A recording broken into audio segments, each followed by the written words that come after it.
Good morning, everybody. I'm Eric Kapitulik, the founder and CEO of the program. Joining us this morning is Queen Pin, Jemeker Thompson-Hairston. Jemeker rose to the top of the cocaine trade during the peak of the 1980s crack epidemic in Los Angeles, California.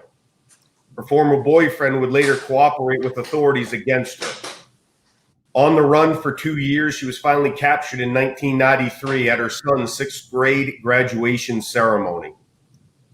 Jemeker was subsequently tried on and convicted of drug charges related to drug trafficking and was sentenced to 15 years in prison. She was released from prison in 2005 after serving 12 years and is now an evangelical minister with Second Chance Evangelist Ministry, dedicated to providing inmates the opportunity to build positive relationships and staying connected to the outside through written expression. She is featured on the Netflix documentary Drug Lords.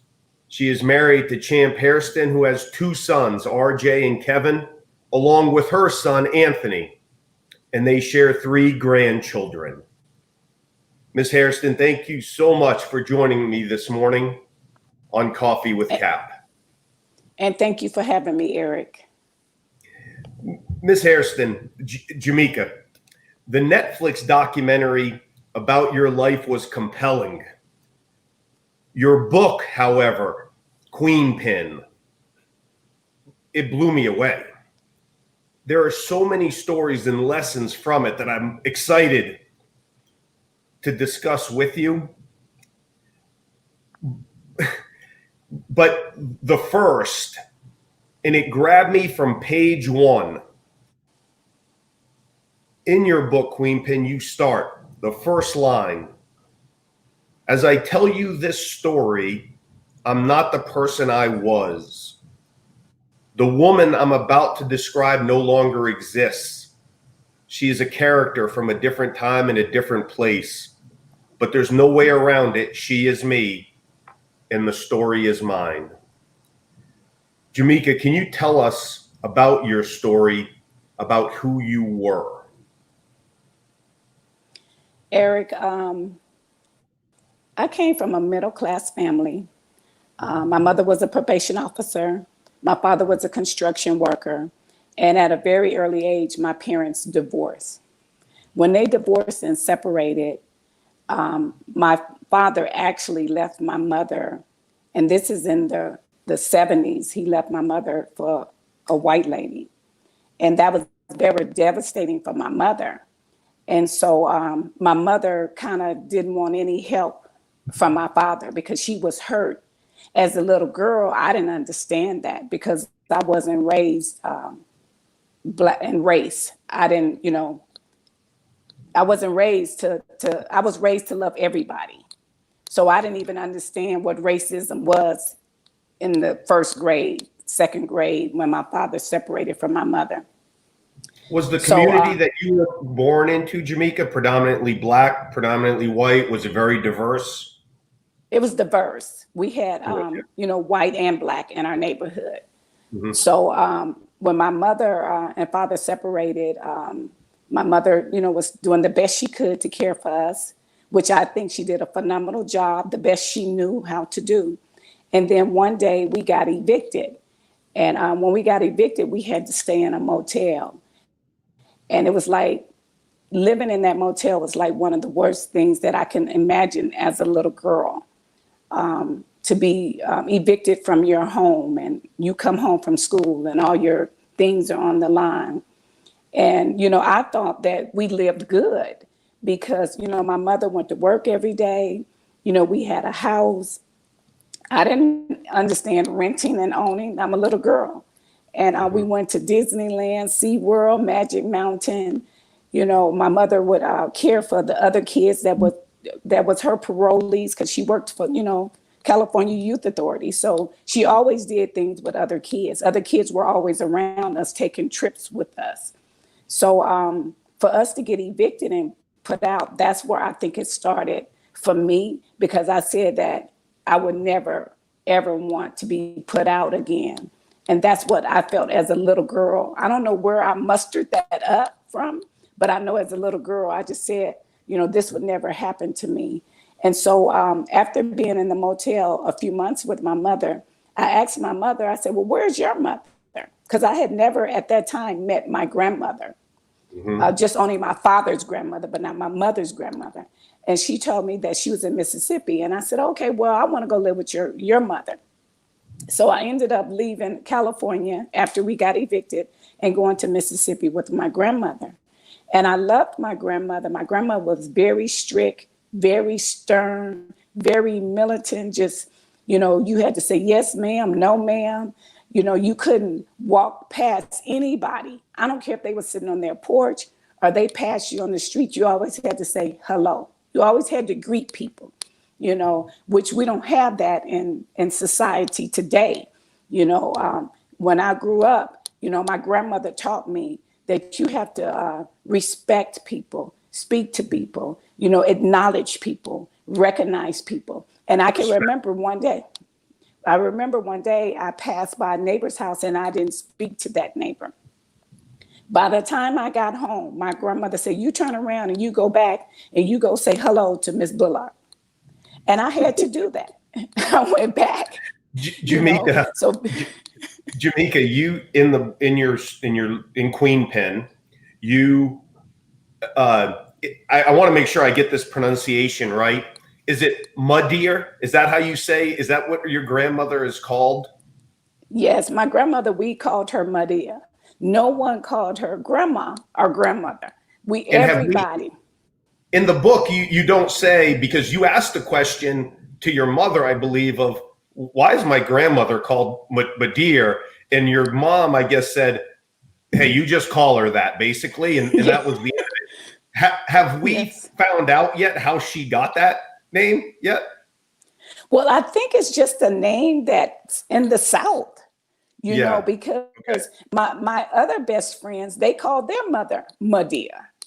Oh, really? It's just a general name, Muddeer. Okay. Like my best friend, my best friends in Mississippi, still to this day, they call their mother Muddeer, even though that's their mother. So it's just a name that's in the South that I never heard it in California, but in the South, my brother is still in the South. So he's still, my grandmother has passed on since then, but it's still Muddeer down there.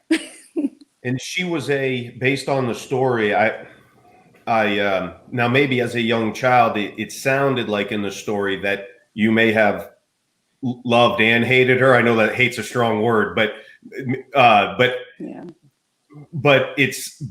man, I feel like if more children had a Medea in their life, this world would be a better place.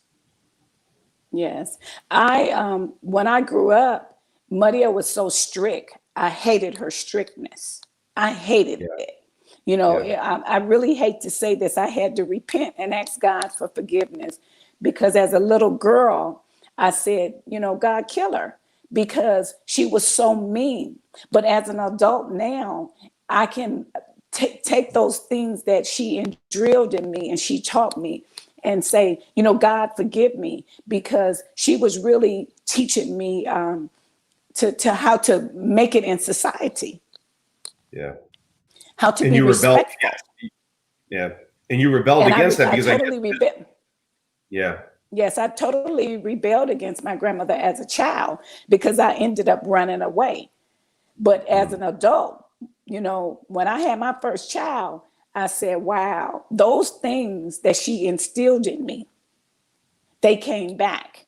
And now to this day, those things that Medea instilled in me, I'm living them today.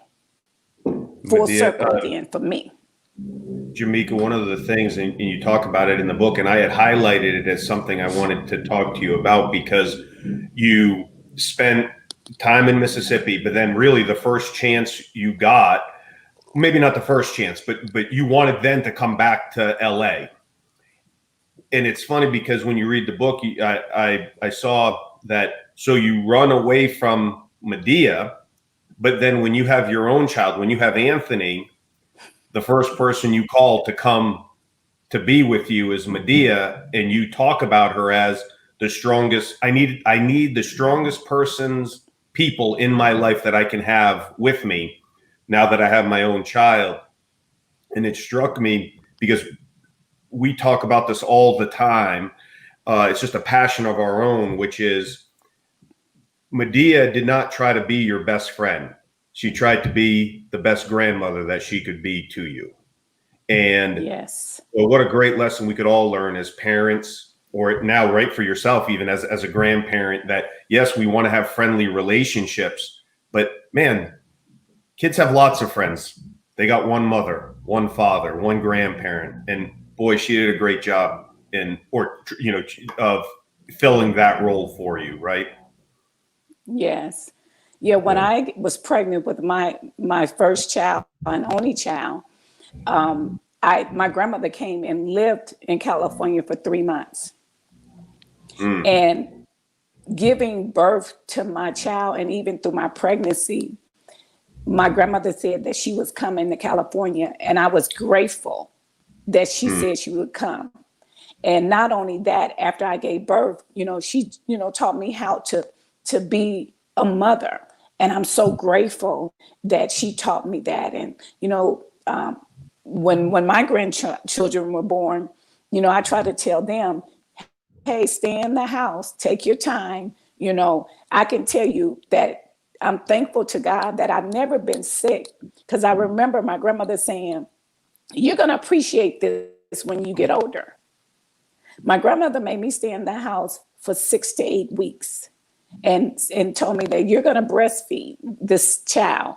And she stayed there and, for 3 months, and was teaching me how to be a mother and how to be a nurturer and how to love on my son and it was a different grandmother. Yes. She was so different, to me, because I had grown up and I was, more mature then. And, I was able to say, Maria, I'm sorry that I was, such a defiant child. And I was the only person in my family that ever ran away from my grandmother, because every summer, all of my nieces and nephews would come to Mississippi from Tennessee to stay with my grandmother. So my grandmother had all of her grandchildren every summer. But me and my brother Fernando, we ended up staying there we never came back to California. My brother Fernando is still in Mississippi to this day from my grandmother. Yeah. Probably to his benefit, having yes stayed there, right? Now, yes, Jemeker, yes. I know we jumped ahead now to the birth of your son, but I'd like to take a step back, because you just used a word, and I found it really interesting and love to hear your thoughts about it. And I know our listeners would love to hear it. We work with so many college and pro athletic teams throughout North America. And you used the word, I was a defiant child. I don't want to put words in your mouth, but at least that's what I heard you just say was I was a defiant child. Mm-hmm. And she's trying to teach me the right thing, but I'm being defiant to it. A lot of our coaches work with young people who, for lack of a better term, are defiant. The coaches are trying to teach them the right thing, trying to make them better, but whether it's through their attitude or their own choices that they're making, they're being defiant to it. So much so that I know that in your own story, a story that I laughed at while I was reading it, but quite frankly, Jemeker, if I were your coach, I would have killed you, was your race against Crenshaw High School. You want to be in the Olympics. You have the talent to be at least a collegiate, and based on the talent in your victories up to that point, a possible Olympian. And now it's all in front of you, and your coach, you're defiant against your coach, who's basically trying to lay down the law for you. And you tell your girls, as using that term as in your book is what you call them, your girls, well, no, we're losing this race. Just out of, it sounds like defiance to your coach. Where does that come from? What would you tell our coaches? How do you handle a child who's defiant for what it seems like the sake of being defiant? what's a coach or a parent Eric, supposed to do? as an adult, I really regret the things that I did in throwing that race. I really do. You as a child, we think, at 16, we know everything. At Yeah. 12, we're thinking we know everything. But now I'm like, as an adult, I'm like, man, I didn't know nothing. I was so rebellious and defiant against my mother, my grandmother, my coach, and I regret every moment of that. It's always good. I would tell, if I spoke to an athlete today, I would be like, listen, be still. You can learn from someone that been through something already where you're trying to get. Yeah. And I can tell you, just even recently, one of the girls seen my documentary on Netflix, Felicia, which is one of the girls that was in the track meet. She just recently found me after 30 something years. After 30 something years, and she found me through the internet, and she sent me an email, and I did call her. And the first thing I said to her is, I'm sorry. It brings tears to my eyes because I cried when she called, because for many years, because my life changed over the years, and I'm able to love myself and to know who I am. And it's okay to be still and listen. You don't know everything. Yeah. We And I was talk able about to it. say to Felicia, No, go ahead, please. to Felicia, forgive me. I'm sorry. And she said, for what? I said, for telling you to throw that Crenshaw race. I said, I didn't know who I was then, but I know who I am now. And many years later, over 30 years, I'm sorry. Please forgive me. And she accepted my apology. Yeah. So it's, we have to learn to listen. We don't know everything. It's somebody that paved the way for you already, that's been where you're trying to go. Jemeker, Listen to their advice. When we talk, it's you're reinforcing one of the messages that we talk about and have talked about constantly through the coronavirus and through this adversity that we're facing, and social injustice that our country is facing, that in these times, in any adversity, with any adversity comes an opportunity, and an opportunity to grow. And although when we talk about how do we grow, how do we develop better relationships with each other, we always talk about it's based on being able to effectively communicate. But when we say effective communication, most people immediately want to go to how we talk. And yes, how we talk is important, but as we highlight, how we listen is even more important. And your point there is, I'm nodding my head like you're preaching to the choir. Like, oh, exactly, right? So, yeah.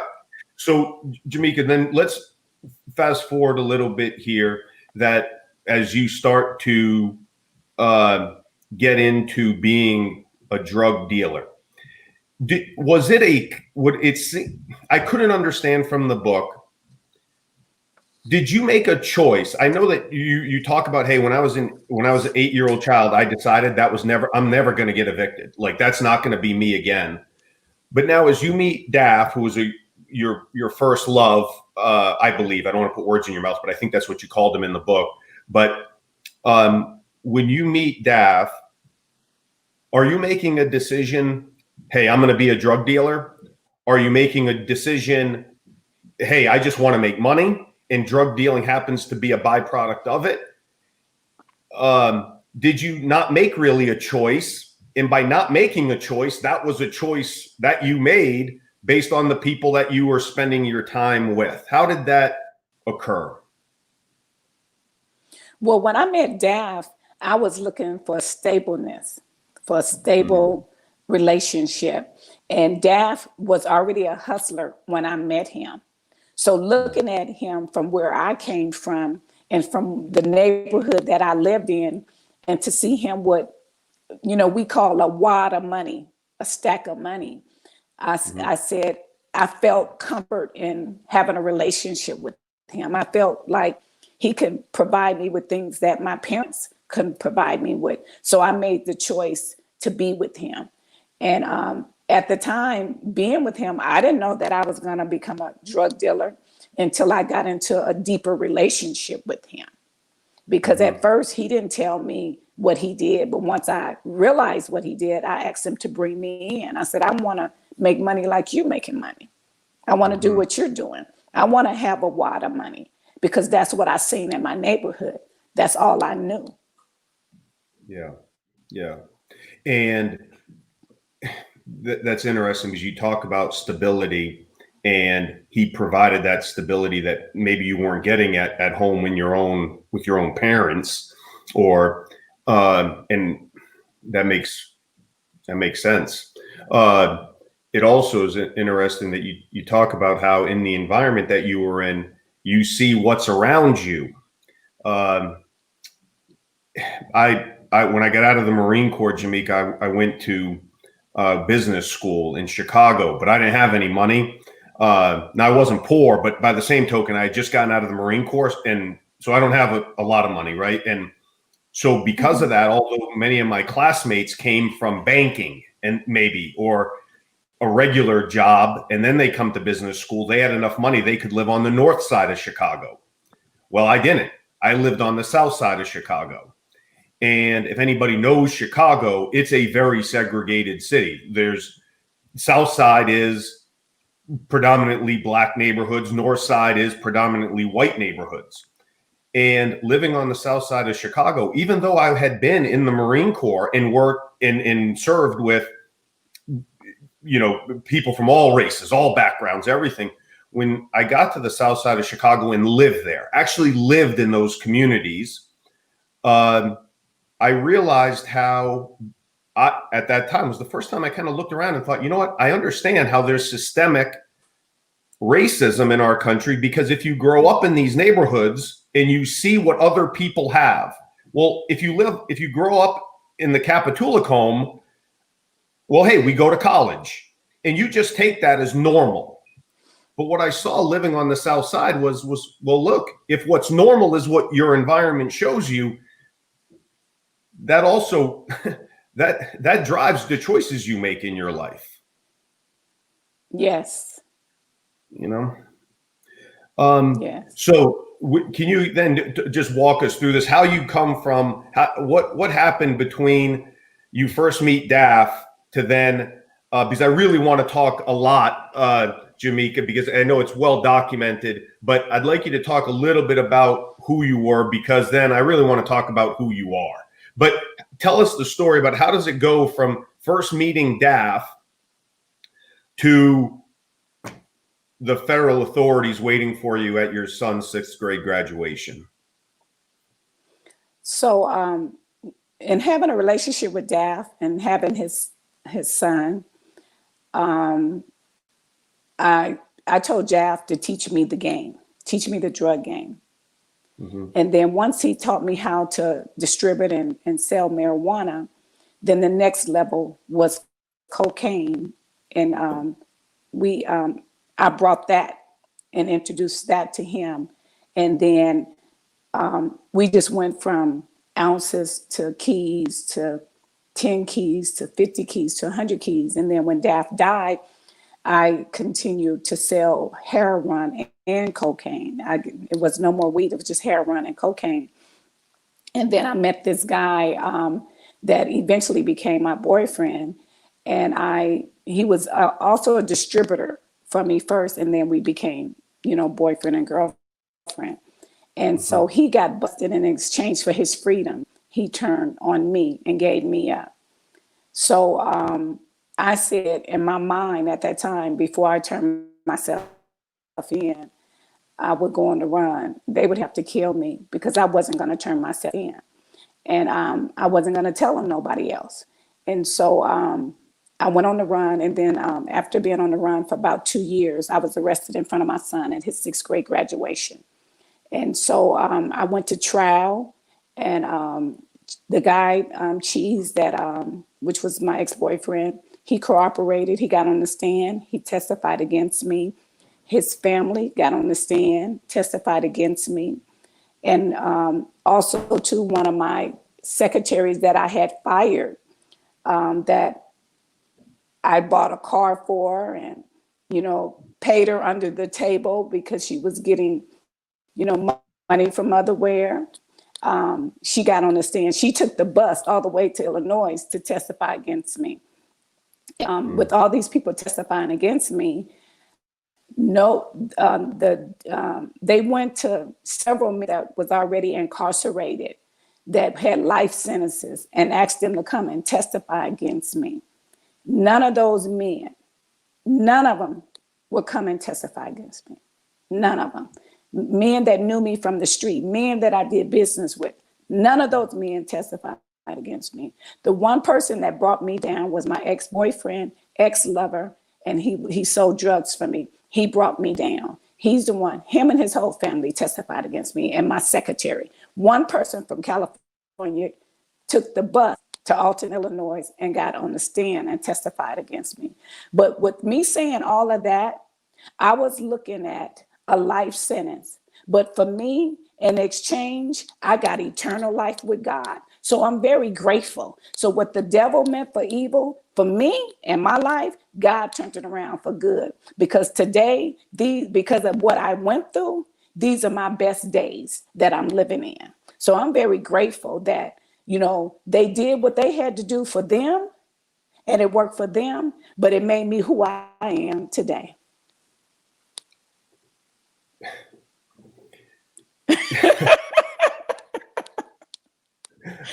That's the truth. Because every day I wake up and I'm thankful and I'm grateful that after doing 12 hard years in prison, I didn't have to get on the stand and testify. I didn't have to tell on nobody. I didn't have to be a rat. I did the crime and I did the time. And I take full responsibility for the mistakes and the things and the lives I destroyed. And only one that I feel accountable to is God. Because many people that I hurt and did things to, God brought some of those people back in my life. And I was able to say, you know what? I'm sorry.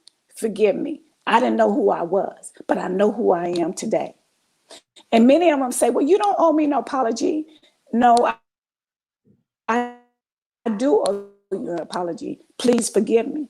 Because I know every day I wake up, I don't have to look over my shoulder. I don't have to look over my back. I'm blessed to be alive, and I'm grateful. Jemeker, I have a few ex-employees, we call them teammates at the program, who have broken. We've had non-compete agreements. They've broken those non-compete agreements. In doing so, they've treated me, and worse, they've treated my current teammates really wrong, unfairly. And boy, because of that, I haven't forgiven them. And to say that you've forgiven an ex-employee who testified against you, and I guess in your book, what you really highlighted was your old boyfriend, Cheese. He and his family, when they got on the stand, there were lots of discrepancies in what they were saying. There was some just simply untruthfulness. But your secretary, as you say in the book, no, that hurt because everything she said was the truth. And then to hear you now say, well, yeah, and these former employees who did a lot more than break a non-compete agreement, to hear that you look at it as a blessing as to what happened and what occurred. That's powerful. You, in your book, Jemeker, you had said, I want to get this right. You had said that, let me see here. you said, I would not have become the person I am today without 12 hard years in prison. What did the impact of prison have on you specifically? The impact of prison had on me was it was out of my control. No control. You are in a system, and the system controls you. And you're going to do what the system say, or you're going to be in isolation in the hole. And which I was in the hole twice. The first time I was in the hole, I was in isolation for 18 months because I wouldn't cooperate, because I wouldn't snitch on nobody, because I wouldn't tell on nobody. So those 18 months of me, from the very beginning of my time in isolation, I was in the hole, and I just would talk to myself. And I would say things like, okay, God, if you're really real, keep me in my right mind. Don't let me go crazy. You know, I don't want to kill myself. And I don't want to mess with women incarcerated. Lord, I want you, if you really real, show me who you are. And I said, and I will serve you to the day that I die. Keep me healthy. Keep me in my right mind. Don't let me take any medication. Don't let me go crazy in here. And I said, who's going to take care of my son? And I'm just talking to myself in jail, saying, the grandmama said this, but if you really are this person, God, show me. Not what grandmama, not what Maria told me, but I'm here alone in isolation. I'm scared. I'm afraid. You know, why is this happening to me? Why am I going through this? I didn't get busted with drugs. I didn't get busted with money. That was the choice they made, and they told on me, and now I'm paying the price. And I just sit there and I just started crying so hard. And then something deep inside of me said, put your headphones on. And I put my headphones on, and it was a singer singing. Her name is Twyla Paris. And her song was, there's a mother in isolation, a father deceased, a child, he's left all alone. But Jesus told me to give you this message. Everything is going to be all right. And it was like this voice was talking through my earplugs on my radio. All I have is a radio, a small little radio. And I just started talking to myself as I'm talking to the radio. No, I'm alone by myself. And I said, God, is everything going to be okay? She said that chorus again. And I just started sitting up straight, getting my mind together, listening to those words. And I said, God, I trust you. I surrender to you. I will serve you for the rest of my life. And I can tell you, if hell is worse than prison, I don't want anybody to go there. Prison is like being in hell. It's a nightmare. Our cafeteria served Desert Storm dinner. I know you're familiar with the Desert Storm meal.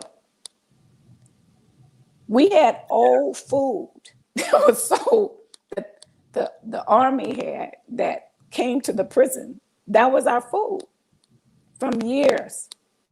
Yeah. And so I said, go on. Oh, I'm sorry to interrupt you. One of the things that I hear, and it's interesting because I didn't get this in the book, but I was wondering about this, was early, prior to your time in prison, and I guess for lack of a better term, your awakening in Jesus Christ, control was a non-negotiable for you. Like control was everything for you. You talk about it with dealing drugs. You talk about it with the coming back to high school. The race. It was about control. You were going to show your Miss Jones and your teammates and your people in school that you were in control.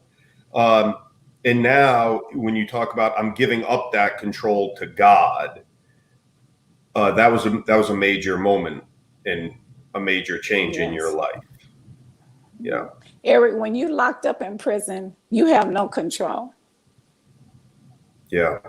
I had no control. So I had I had to make a choice to either drown in this mess and do the time or let the time do me. Yeah. So with the help of God, I was able to do my time.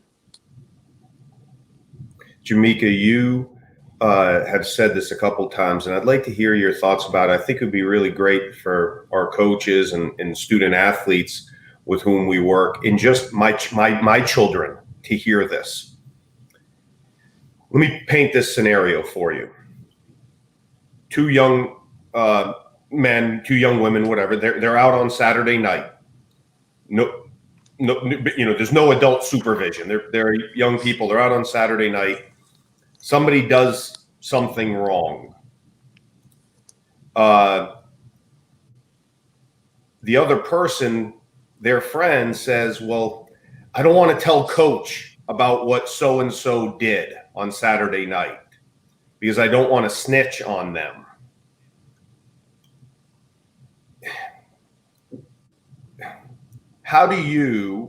What would you tell those two young people? In today's society, a lot of things are happening, and I wish I had more opportunities to speak to this generation. At such a time as this, it's crucial that we don't keep secrets anymore. It's crucial that we speak up and help one another. It's crucial that we don't bury the truth anymore. If it was my child, as you said, it was your child, I'm like, we have to come forth and tell the truth. Because we think that when we make a mistake, that lying is going to make it better. But lying makes it worse. Truth would actually set you free. So I would encourage any child in this generation, in this world today, I'm speaking for today, that to speak the truth. If you see somebody doing wrong or you see something wrong, speak up, help. Just yesterday, I was in my neighborhood and I seen a young lady that was homeless, and I couldn't just leave her there. I had to come back home, put a bag together, and take it to her. And she didn't even want to accept it because she didn't know how to accept it. I said, but my heart is telling me to do this. So whether you accept it or not, I'm leaving it, and I'm gonna leave. So if I see if another kid did something and the kid was there, you have to speak up and tell the truth. It's for me, I was taught at a very early age, what happened in our house, stay in our house. And that's true. But it's time that when things that's bad occur, you have to tell the truth. Yeah. The truth will set you free because freedom is in truth. I feel, Jemeker, that, today we see, and would love to hear your thoughts about this. You and I have very different upbringings. Well, I can't say upbringings. I mean, you had Medea in your life and you did have a mom and stuff, but I grew up with a dad who was a policeman. My mom was a school teacher. We grew up on a farm, right? So you're describing Mississippi as nobody around. And I'm thinking, well, that kind of sounds like where I grew up, right? And where I live right now. But Jemeker, it's just my belief that. But not true, because in Mississippi, my neighborhood was all black. Exactly. No And it wasn't argument. no farm. No argument, Jemeker. And Okay. so my based on my experiences, we're all a sum of our experiences, I believe, and based on my experiences, of which growing up being a big one, and throughout my life now, when we look at social injustice and all of our focus is on the police, and I always highlight that I don't think it's I don't think it's a helpful argument to say that the police are wrong or bad. Some are, and for the police who are doing wrong, the rest of the police need to show leadership and, to your point, tell the truth. Because if we allow, and I believe, Jemeker, and again, if you disagree, please tell me. I mean, and I'll listen, because getting back to the point, I need to listen to understand, right? But it's my belief that when we say, well, the police are all screwed up, the police are wrong, we're saying there's a lot of good police out there, that when we say the police are all screwed up, now potential allies to us, good police, they don't want to be associated with bad police, the same way as a good Marine. I hate bad Marines. But when you say, well, the Marine Corps is bad, well, now you make a potential ally into somebody who doesn't want to help the solution. And that idea of having the courage, I guess, is what it comes down to. Having the courage to tell the truth. We need more courage. Eric, it's different. It's different when you choose to do something wrong and you do something wrong and then you tell on somebody. Okay? To say that again. That's important. Yeah, say that again. That's important. It's different when you choose to do something wrong. And then to save yourself, you tell on that person. Yeah. But if you choose to do right and be around right people, then the world could be a better place. Yeah. So in my situation, the person that chose to do the crime with me, sell drugs and distribute drugs, to save himself, he told on me. That's wrong. Yeah. If you got busted with the drugs that wasn't even my drugs, do your time and sit down. Yeah. But back to the police part, I grew up where in LA, we had bad police that would take our drugs. Yeah. And they let you go. That's a bad police. Yeah. But then you have good police. So just like it's bad people in the world that's not police, it's the same thing. It's good and bad in every situation. Yeah. We just have to learn to come together as a society and to grow together and respect each other's differences and have patience with each other and listen and learn to be team players. And this world will be a better place. Everybody has a position. God created the world for us, for polices, for individuals, for people to do whatever. And we have to come together as team players. Everybody has a position in the world. Everybody's called to different dreams. But we have to learn to come together on one accord.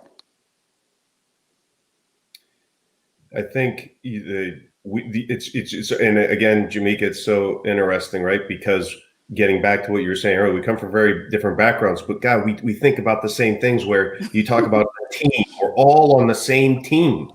So On the in our same team. vernacular, what we talk about is, come on, let's be great teammates for each other.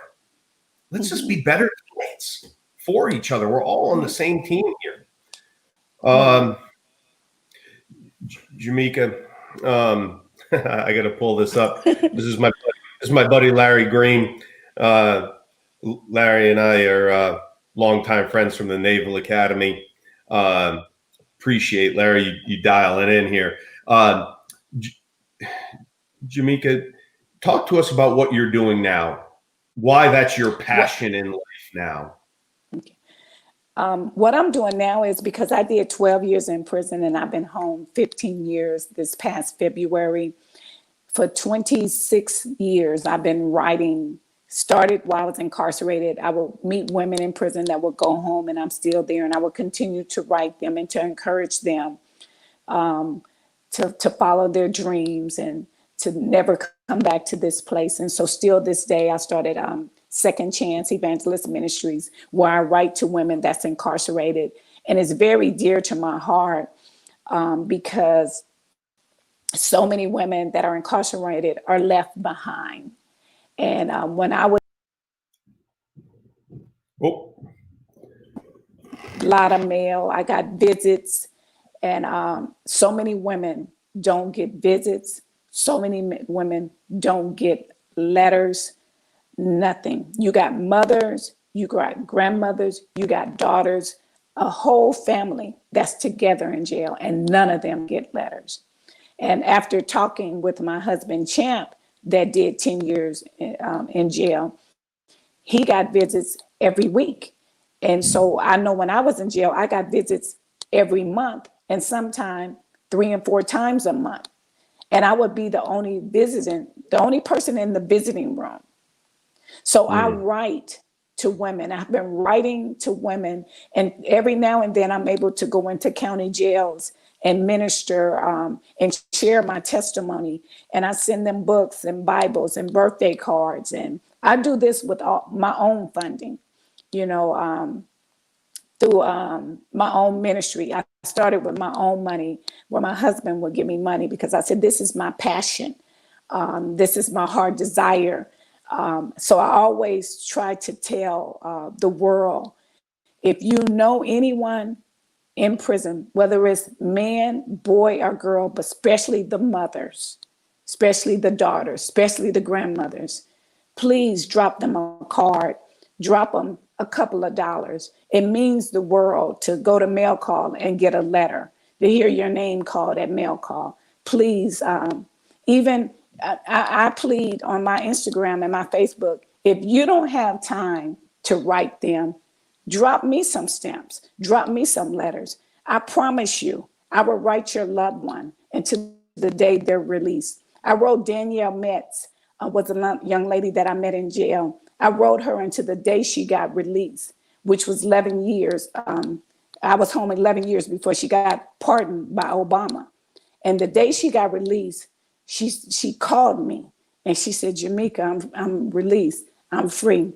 She said, I could not do it if you didn't write me every day.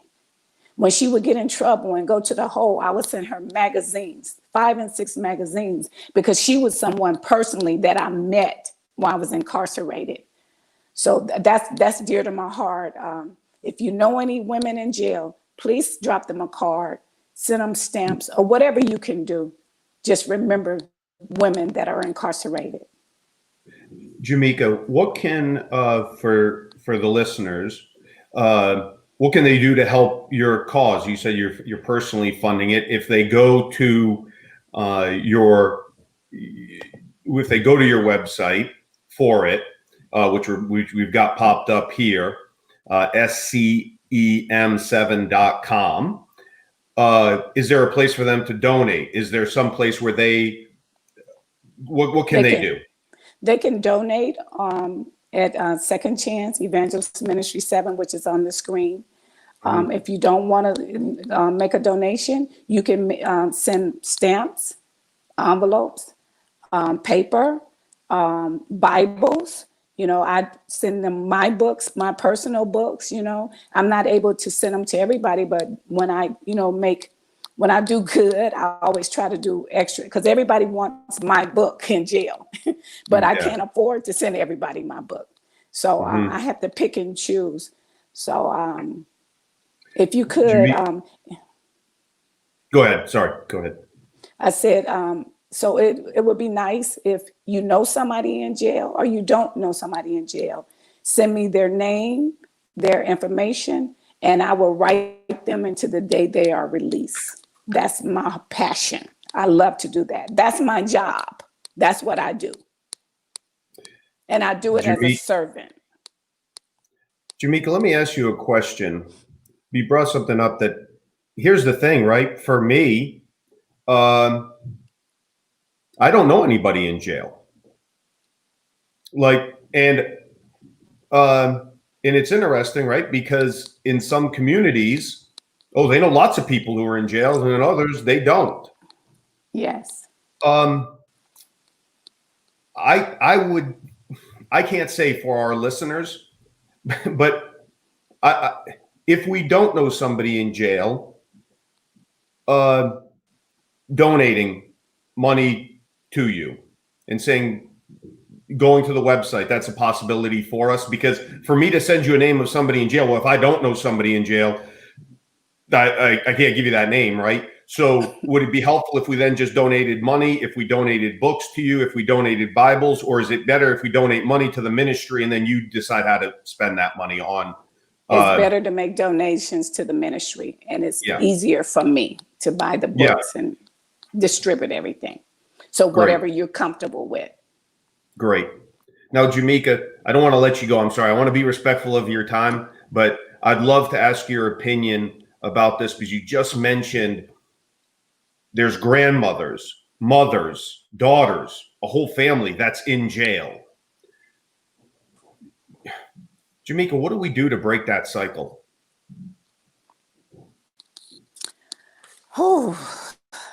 First is to work on self-growth and grow personally with God and ourselves and respecting each other's differences. Have patience and listen. And together we can make this world a better place. Approaching God every day with commission to love one another as He loves us.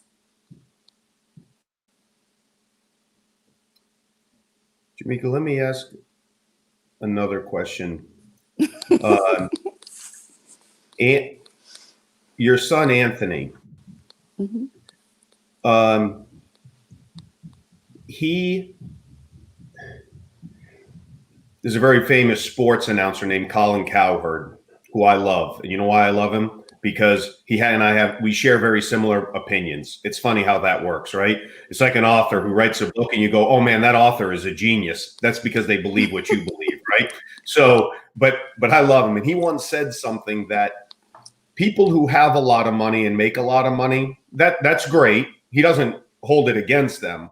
But what really impresses him is somebody who doesn't have anything and becomes a success. Not necessarily money wise, right? Because success can mean a lot of different things. You can measure it many different ways. But his point was, what really impresses me is somebody who doesn't come from very much, but then makes something of themselves. Your son had, I don't know, you would have to explain it, but it seems like your son had as disruptive or unstable a childhood in some respects as you did, as many others do. But man, I want to interview your son. Heck, not only do I want to interview your son, Anthony, I want to hang out with that guy. Like, that's a cool dude right there. People would think I'm cooler because Anthony lets me hang out with him, right? Like, tell me, how does Anthony, because we talked about, well, grandmothers and mothers and daughters then all end up in prison. Well, your son is, at least by what I can see online, right? Which, but hearing you talk about him, is a success. And I know it's a life journey. Success is a life's journey, but what did your son do? What did Anthony do? Who is Anthony? What did you do? What did your mother do with raising Anthony so that he didn't end up in prison too? Right. My mother, I feel like my mother was the biggest support team for my son, but it also took a village. So many of my girlfriends helped my mother raise my son. So on the weekend, he would go and stay with one of my girlfriends for the weekend. Another one of my girlfriends would buy his shoes. Another one would buy clothes. Everybody pitched in until Anthony started making his own money. And at 16, Anthony ended up getting his own place, because at 16, he was traveling to Canada, Australia, around the world. And I didn't even know he was doing that until I seen him on TV. And I was in prison, and I was like, wow, I'm talking to you every day, because Anthony came to visit me every month until he was 16. And so, and he didn't miss a month. And so I still mothered him from jail. I still told him what he was going to do and what he wasn't going to do. But at the same time, when he got 16, as I became 16, he felt he was grown and felt he knew everything. So he wanted to, experience the world on his own. And I allowed him to do that. And I just said, I made a lot of mistakes. Don't you make the mistakes that I did. Your daddy's dead and I'm in jail. This is the road that you don't want to go. So what he told me is that, because at the time my mother stayed in Phillips Ranch. So they were the only Black family at the time living there. So my son said to me one day, Mommy, I don't know how to skateboard, and I'm learning how to skateboard, but all the kids in the neighborhood laugh at me and tell me I should play basketball or football. And he said, Mom, I'm gonna be a pro skateboarder. And I said, yes, you are. And I remember praying with him. And at 11 years old, praying with him that he would be a pro skateboarder. And at 16, he actually became one of the first pro Black skateboarders in the world under Tony Hawk. So he's still, our relationship is still a work in progress, because some of the things that was instilled in me, I instilled in my child, which were not good. Yeah. So now we're still getting to know each other. And because when he know the things that I did, and if he choose to do them, he said, well, you did it, Mommy. And I'm like, but you don't want to be like Mommy. You want to be better than Mommy. Yeah. So we're still a work in progress, trying to, build our relationship, because, he doesn't know who I really am today. He know who I used to be. And that was not nice. So he sees God do different things in my life. And he's like, wow, you are different. I'm like, yes. You're right. But he's a go on. Go ahead. No, go ahead, please. But he's a great kid, great kid. Jemeker, you will tell Anthony, he impresses me since getting to know him, at least online, and knowing about his story and who he's become up to this point in our life. That's an impressive dude. Thank you. Thank you. Yeah. Jemeker, it also highlights something to me where a lot of people, we talk about accountability and holding people accountable, telling the truth. If somebody's doing something wrong, say, hey, that's not right. Do better. A lot of people don't do that because they say, well, I'm not perfect either. So, well, I've made mistakes. So how can I tell that person not to make them? While in fact, listening to you, the fact that you had made mistakes, and then you are trying to say, well, look, don't make these same mistakes, because you're going to end up exactly where, like your dad in a coffin, or like me in prison. That that takes courage to do it, knowing that I'm telling my son to do something that I didn't do myself. Talk a little bit about that.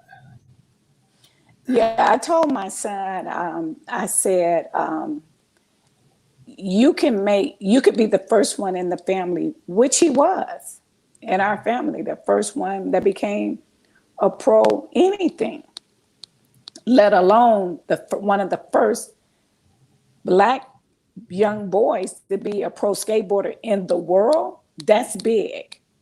Yeah. And so, but with my son, for him, he said, "Mommy, he did it because it was a way to just suppress."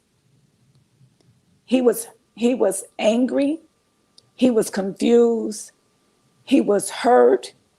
He lost his father to death, not understanding that, and then he lost his mother to the prison system. So he said, "I'm going to skate because this is the way I just escape from everything." Mm-hmm. So to this day, he still holds some of the records in skateboarding that nobody have, the best tricks that nobody, because he submerged himself into that skate world, drowned from, for 5 years, my son never told nobody I was in jail.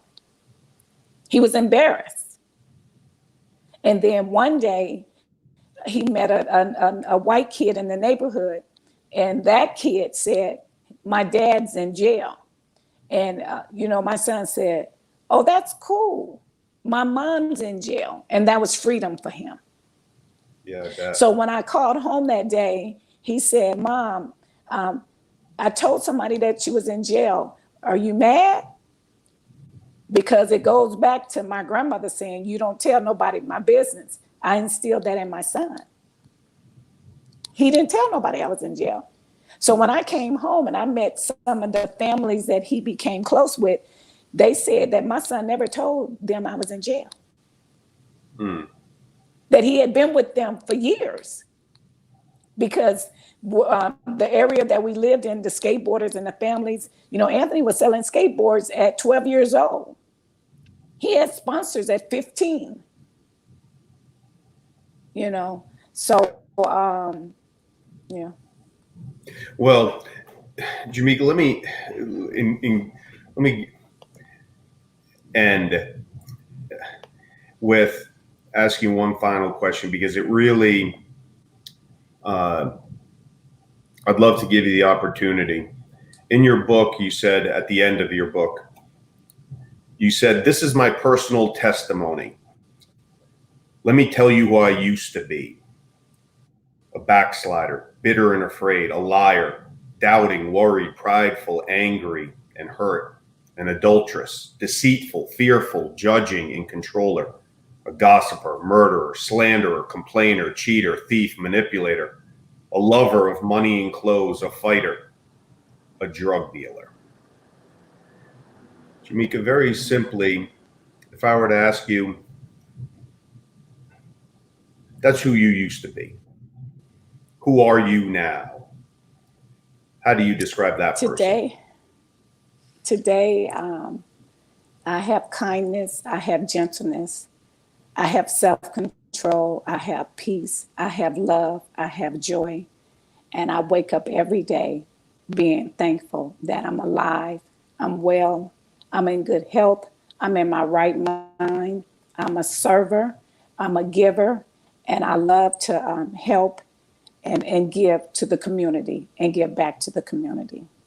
If I can share my story with the world, if I can just touch one person's life, I would say mission is accomplished. Jemeker, my 8-year-old son asked me who I was going to be interviewing this week for the program's podcast. I pulled up your Netflix documentary and showed him. He didn't understand. Immediately, he asked, "Why are you interviewing her? She's a drug dealer, Daddy." I explained to him I explained to him that that is who you were, not who you are. All of us make mistakes. We make bad choices Yes. that can and sometimes do have horrible long-term consequences on ourselves and those we love. Unfortunately, very few children and even fewer adults take responsibility for their choices and the outcomes they produce. Instead, they make excuses and blame others. I explained to Axel that I wanted to speak with you today because you don't. You made mistakes in your life. You own those mistakes, as we heard throughout this conversation this morning. You don't make excuses about them or blame the environment to which you were born into, nor do you blame others for having made those choices.